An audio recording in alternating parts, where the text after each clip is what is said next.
सकाळी सकाळी चेहऱ्यावरील या मोठ्या हास्यामागचं कारणही तेवढंच मोठे कोणतं ते सांगतेच, पण त्याआधी ज्या दिवशी मी काम लवकर आवरायचं ठरवते ना त्या दिवशी माझं काम वाढूनच बसतं. तुमच्यासोबतही असं होतं का? मला कमेंट्समध्ये नक्की सांगा, कारण मला पटपट सगळं आवरायचं होतं. दूधवाल्याने कच्चं दूध आणून दिलं होतं. आमच्या आहोंना सगळ्यात जास्त आवडणारा पदार्थ म्हणजे हा दुधाचा खरवस. मग काय, सगळे कामं बाजूला ठेवून आधी हा दुधाचा खरवस बनवला, छान सगळ्यांनी खाल्ला. वरच्या जेवणाला मात्र आज जरा शॉर्टकट मारला, पटकन मेथीची भाजी आणि भाकरी बनवली आणि कामाला लागले. माझ्या परम सुखामागचं रहस्य म्हणजे दर्शीला शाळेला सुट्ट्या लागल्या होत्या आणि भरपूर दिवसांची माझी इच्छा असलेल्या ड्रीम डेस्टिनेशनला आम्ही जायला निघालो होतो. जायला जायचं म्हणल्यावर काय, पटापट 3-4 तासात पॅकिंग झाली. जेवढे होते नव्हते कपाटातले तेवढे सगळे कपडे बॅगमध्ये भरले. आणि हो, बॅग ओढून ओढून टायर पंक्चर होऊ नयेत म्हणून नेहमी बॅग बाहेर काढण्याच्या आधी मी टायरला सेलोटेप लावायला काही विसरत नाही. सगळी आवरावरी झाली. सोयाबीनची खिचडी संध्याकाळी खायला सोबत घेतली.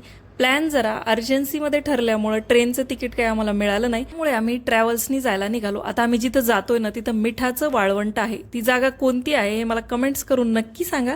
चला भेटते नेक्स्ट व्लॉगमध्ये, तोपर्यंत बाय.